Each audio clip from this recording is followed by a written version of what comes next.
ദൈവത്തിൻ്റെ അതിപരിശുദ്ധമായ നാമം വാഴ്ത്തപ്പെടുമാറാകട്ടെ. ഇന്ന് പകൽക്കാലം ദൈവം നമ്മെ ചിന്തിക്കുവാൻ വേണ്ടി തരുന്ന തിരുവചനം എബ്രായ ലേഖനം 13-ാം അധ്യായത്തിൻ്റെ 12-ാമത്തെ വചനം നമുക്ക് വായിക്കാം. അവിടെ പറയുന്നത്, അങ്ങനെ യേശു സ്വന്തം രക്തത്താൽ ജനത്തെ വിശുദ്ധീകരിക്കേണ്ടതിന് നഗരവാതിലിന് പുറത്തു വച്ച് കഷ്ടമനുഭവിച്ചു.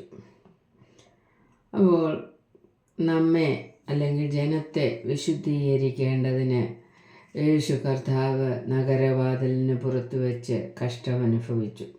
യേശു അനുഭവിച്ച കഷ്ടനിമിത്തം നാം വിശുദ്ധീകരിക്കപ്പെട്ടിട്ടുണ്ടോ? ആ കഷ്ടത്തെ ധ്യാനിച്ചിട്ടുണ്ടോ? ആ കഷ്ടനിമിത്തം നാം യേശുവിൻ്റെ കഷ്ടനിമിത്തം നാം വിശുദ്ധീകരിക്കപ്പെട്ടിട്ടുണ്ടോ? ഇതാണ് നമ്മളോടുള്ള ഇന്നത്തെ ചോദ്യം. അപ്പോൾ നാം യേശു ചെയ്ത നമ്മൾ ചിന്തിക്കുന്നത്, യേശു കർത്താവ് നമ്മെ വിശുദ്ധീകരിക്കുവാൻ വേണ്ടി ചെയ്ത പ്രവൃത്തികൾ മൂലം നാം വിശുദ്ധീകരിക്കപ്പെട്ടിട്ടുണ്ടോ, വിശുദ്ധി പ്രാപിച്ചിട്ടുണ്ടോ? ഇതാണ് കർത്താവായ യേശു ക്രിസ്തു നമ്മളെ വിശുദ്ധീകരിക്കാൻ വേണ്ടി അനേകം പ്രവൃത്തികൾ ചെയ്തു. അപ്പോൾ ഈ പ്രവൃത്തികൾ മൂലം നാം വിശുദ്ധി പ്രാപിച്ചിട്ടുണ്ടോ എന്നുള്ളതാണ് നമ്മളെക്കുറിച്ച് നാം ചിന്തിക്കേണ്ടത്. നാം വിശുദ്ധി പ്രാപിച്ചിട്ടില്ല എങ്കിൽ കർത്താവിനോടൊപ്പം സ്വർഗരാജ്യത്തിൽ പ്രവേശിക്കുവാൻ നമുക്ക് കഴിയില്ല. കർത്താവിൻ്റെ രണ്ടാമത്തെ വരവിൽ പോകണമെങ്കിൽ, നാം യേശുവിൻ്റെ കൂടെ വസിക്കണമെങ്കിൽ നമുക്ക് വിശുദ്ധി ഉണ്ടാകണം. വിശുദ്ധിയില്ലാതെ ഒരു വ്യക്തി പോലും ദൈവസന്നിധിയിലെത്തുകയില്ല എന്ന് ദൈവവചനം നമ്മെ പഠിപ്പിക്കുകയാണ്. അതുകൊണ്ട് കർത്താവ് കഷ്ടം അനുഭവിച്ചത് മൂലം നാം വിശുദ്ധീകരിക്കപ്പെടണം എന്ന് കർത്താവ് നമ്മളെക്കുറിച്ച് ആഗ്രഹിക്കുന്നു. രണ്ടാമതായിട്ട് നമുക്കവിടെ കാണുവാൻ കഴിയുന്നത് എബ്രായ ലേഖനം 12-ാം അധ്യായത്തിൻ്റെ 10-ാമത്തെ വചനത്തിൽ ഇങ്ങനെ പറയുകയാണ്, അവർ ശിക്ഷിച്ചത് കുറേ കാലവും തങ്ങൾക്ക് ബോധിച്ച പ്രകാരവും അത്രേ. നാം അവൻ്റെ വിശുദ്ധി പ്രാപിക്കേണ്ടതിന് നമ്മുടെ ഗുണത്തിനായിട്ടത്രേ ശിക്ഷിക്കുന്നത്. അപ്പം ദൈവം നമ്മളെ ശിക്ഷിച്ചിട്ടുണ്ടെങ്കിൽ, ഏതെങ്കിലും വിധത്തിൽ ദൈവം നമ്മളെ ശിക്ഷിച്ചിട്ടുണ്ടെങ്കിൽ, രോഗികളായിട്ടുണ്ടെങ്കിൽ, ദുഃഖിതരായിട്ടുണ്ടെങ്കിൽ, ദാരിദ്ര്യം അനുഭവിച്ചിട്ടുണ്ടെങ്കിൽ, ഇങ്ങനെയൊക്കെ സംഭവിച്ചിട്ടുണ്ടെങ്കിൽ അത് നിമിത്തം നാം വിശുദ്ധി പ്രാപിക്കണം എന്നാണ് കർത്താവ് നമ്മളെക്കുറിച്ച് ആഗ്രഹിക്കുന്നത്.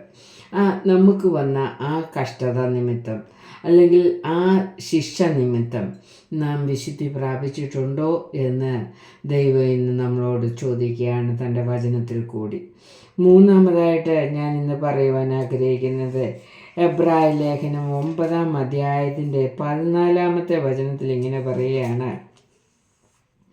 9:14 പറയുന്നു, ദൈവത്തിന് തന്നെത്താൻ നിഷ്കളങ്കനായി അർപ്പിച്ച ക്രിസ്തുവിൻ്റെ രക്തം ജീവനുള്ള ദൈവത്തെ ആരാധിപ്പാൻ നിങ്ങളുടെ മനസാക്ഷിയെ നിർജീവ പ്രവൃത്തികളെ പോക്കി എത്രയധികം ശുദ്ധീകരിക്കും. അപ്പം നമ്മുടെ മനസാക്ഷിയിലെ നിർജീവ പ്രവൃത്തികൾ, ജീവനില്ലാത്ത പ്രവൃത്തികൾ എല്ലാം നീക്കിക്കളയുവാൻ വേണ്ടി യേശു ക്രിസ്തു തന്നെത്താൻ ദൈവത്തിന് അർപ്പിച്ചു എന്നാണ് നമുക്കവിടെ കാണുന്നത്. അതുമല്ല, അവിടെ പറഞ്ഞേക്കുന്നത് നിഷ്കളങ്കനായി അർപ്പിച്ച ക്രിസ്തുവിൻ്റെ രക്തം ജീവനുള്ള ദൈവത്തെ ആരാധിപ്പാൻ നിങ്ങളുടെ മനസാക്ഷിയുടെ നിർജീവ പ്രവൃത്തികളെ പോക്കി എത്രയധികം ശുദ്ധീകരിക്കും. അപ്പം ജീവനുള്ള ദൈവത്തെ നമ്മൾ ആരാധിക്കണമെങ്കിൽ നമ്മുടെ മനസാക്ഷിയിലെ നിർജീവമായ അല്ലെങ്കിൽ ദൈവം ആഗ്രഹിക്കാത്ത എല്ലാ നിർജീവ പ്രവൃത്തികളും നീക്കിക്കളഞ്ഞിട്ട് വേണം ദൈവത്തെ ആരാധിക്കുവാൻ. അതിനുവേണ്ടിയാണ് ക്രിസ്തുവിനെ ദൈവം നമ്മെ ശുദ്ധീകരിക്കുന്നതിന് വേണ്ടി ഈ ലോകത്തിൽ യാഗമായി അർപ്പിച്ചത്. അപ്പോൾ നാം നമ്മുടെ കർത്താവായ യേശു ക്രിസ്തു നമുക്ക് വേണ്ടി ചെയ്ത പ്രവൃത്തി മൂലം നാം വിശുദ്ധീകരിക്കപ്പെട്ടിട്ടുണ്ടോ? വിശുദ്ധീകരിക്കപ്പെട്ടിട്ടില്ല എങ്കിൽ നമുക്ക് ഇന്ന് ഈ വചനം ഏറ്റെടുത്ത് നമുക്ക് വിശുദ്ധീകരിക്കാം. ദൈവം അതിനായിട്ട് നമ്മളെ ഒരുക്കട്ടെ.